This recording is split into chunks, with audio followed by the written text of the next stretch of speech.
Can you imagine you finally accomplish your goal of owning a home, have been living in it 12 years peacefully, only to get a call from a strange man saying, "Hey, when are you moving out? I just bought your house at auction and you need to get going." You're shocked, you look online, and it turns out it's the truth. Your house was sold for half of its value because it was foreclosed on by your HOA.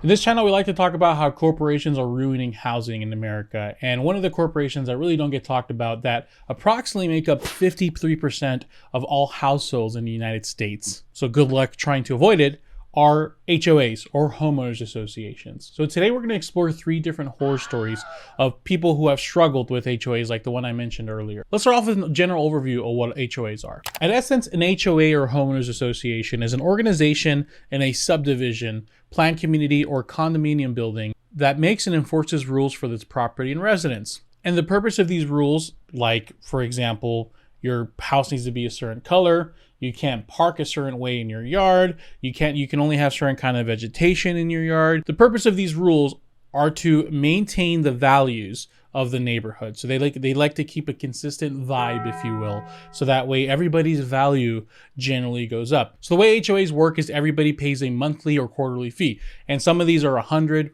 $200, $300, and they all go into the HOA fund. And these funds are supposed to be used to preserve the value and, like, I guess, keep the parks nice, upgrade the parks, keep the general community, like the bushes and the things they're responsible for, in good condition, which, by the way, a lot of HOAs don't do a good job doing, might I add. But anyways, there are some examples that have been documented of people or HOA presidents or people on the board that have mismanaged these funds. Here we have an example of an HOA president who was arrested for mismanaging funds and stealing money from its own residents. Longtime president of Miami-Dade Homeowners Association is facing charges after being accused of stealing money from an HOA that was supposed to have been used for upkeep and maintenance. Gerald D'Angelo, 56, investigators said they documented nearly $19,000 in withdrawals by D'Angelo, who produced fake invoices for works by contractors that apparently was never done. In this example, he stole almost $19,000 for his own personal use. And if you think this is just a one-off example, a simple Google search will give you much more results. HOA board members stole millions of dollars from their residents. Once again, a significant part of the investigation centered around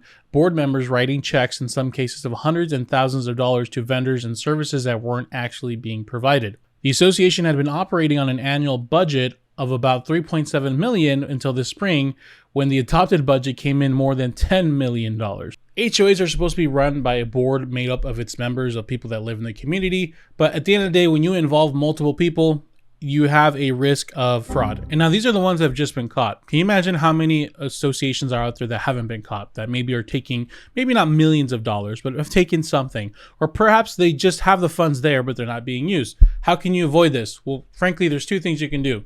Use your eyes. Go drive around the neighborhood.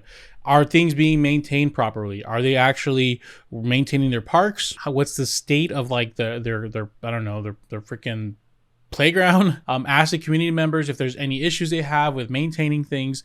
And, you know, a lot of HOAs are really great at taking pictures and you know, being RoboCop, freaking driving around making and issuing fines, but are they actually doing a good job maintaining and paying their landscapers to have the area look decent? The second thing you can do is, when you're buying a house, you can actually ask for the budget. You can ask for a financial documentation from the actual HOA, and you can review it yourself. Now, this is going to be pretty extensive. Maybe if they don't pass the first test, you can do this because it's going to take a lot more work, but you can really just go and sift through it and see if there's something going on here. Because if they're, you know, if the budget looks decent, which a small, decent sized HOA should have a budget of a few $1 million a year, then it makes sense. But if there's anything like this, where it's like it went from 3 to 4 million to 10 million in 1 year, then there's something fishy going on there. I probably want to get on the phone with somebody, ask why is this the case? And of course, don't just talk to your HOA management company, because the HOA management company are the ones that managed and grab the funds. Talk to actual people on the HOA board. That information should be public, especially if they're voted in,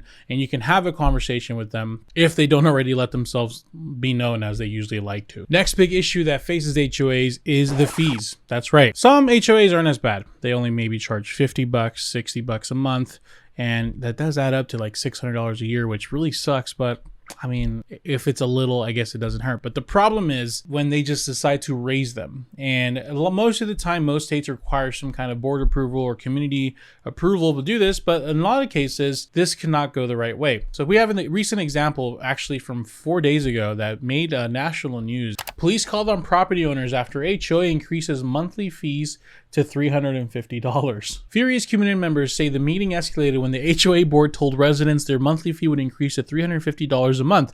The issue is that the HOA fee is going up for the second time in 1 year, and we're given short notice about the increase in a lot of new budget that doesn't make sense. I guess the issue is now the security's riding around in golf carts. They haven't seen any refunds from the previous budget. What happened with the cars?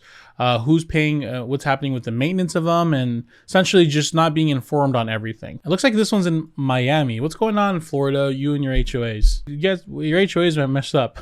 But of course, this isn't just a Florida issue. We can just do a quick Google search and we find multiple other ones. For example, like this one, HOA fees may force residents out of their homes. It increases their monthly dues by 20% by special one-time assessment. You can literally just go out and look at the news articles that pop up and just they're everywhere. It's happening everywhere. And this is just the ones that are being reported.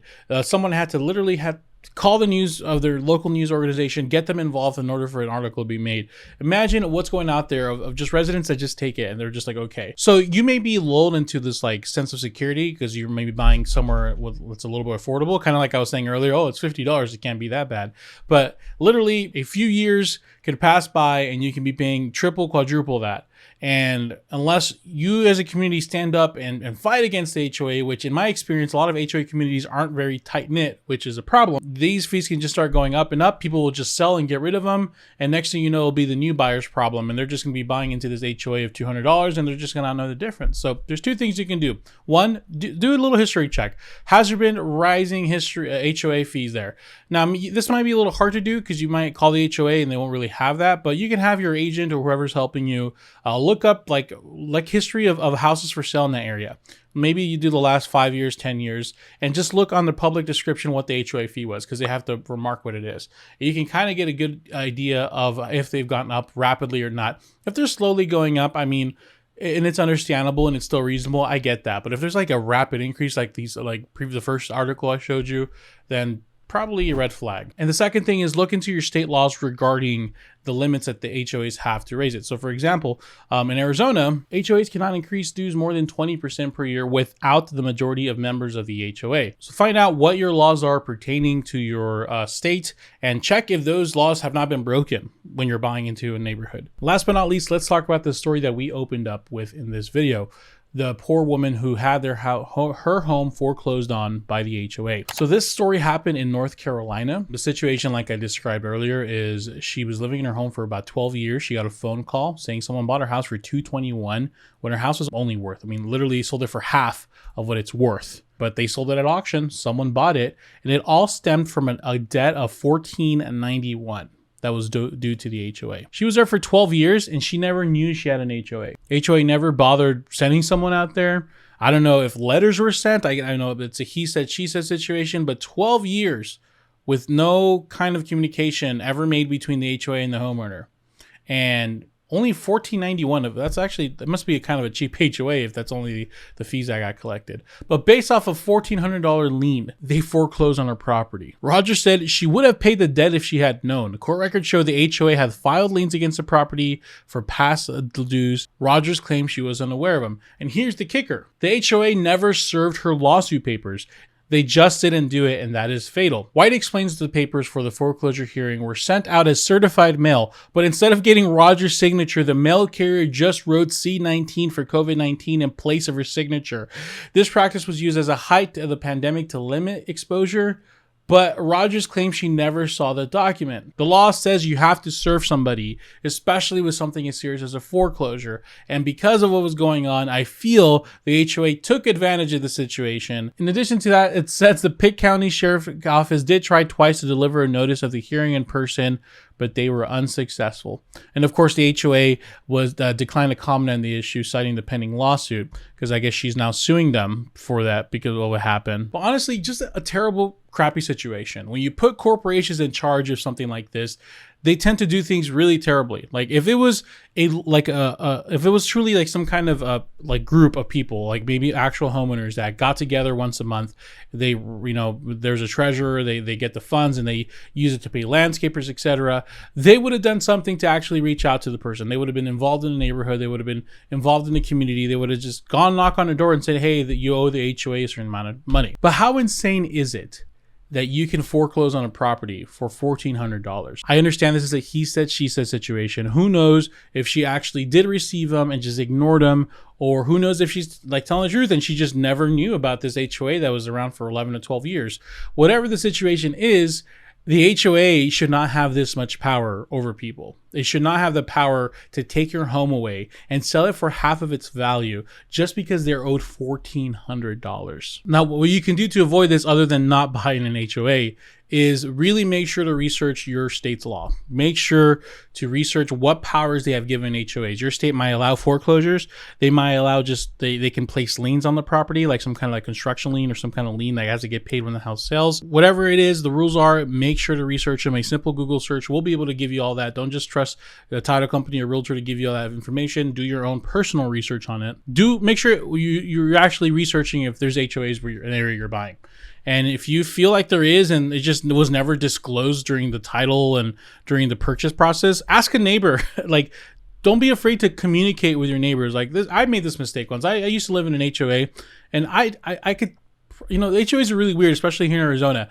There's like no like neighborhood vibe. Like there's no like look out for each other. Everyone just kind of lives and lives in their own little world, and that's it. You might get a neighbor or two that might make friends, but it's really weird. It's like the HOA set it up so it's like not really neighborly, right? It's like almost they don't want us to talk to each other. But yet you move into an older neighborhood or there's been some bonds built already, and there's a community events and there's stuff like that, and it just feels so much nicer. People welcome you, they bring you stuff when you move into the neighborhood, etc. So regardless if it's an HOA or not, fight that. Go talk to neighbors. Actually, if you feel like there's an HOA but it was never disclosed or you never really found out, go talk to neighbors, really get an idea, and make sure you're not put in a position where you just aren't paying it, because they're going to play dumb. They're not going to send you, they'll send you a letter or two. Maybe they'll send somebody out to your house once it's like about to get foreclosed on, but don't just depend on them to tell you, hey, you haven't paid us. Be defensive about these situations, because these guys, I mean, they're cutthroat for sure. I'm curious to see if anyone here has any experience with HOAs and if there's any horror stories you'd like to share. I'm definitely going to be making more videos about the HOA horror stories, because I think it's something that deserves to be talked about, and make sure that people are aware of the kind of crap that they pull. So please keep an eye out, keep an ear out. Let me know if you guys hear anything. I appreciate your time. See you guys in the next video.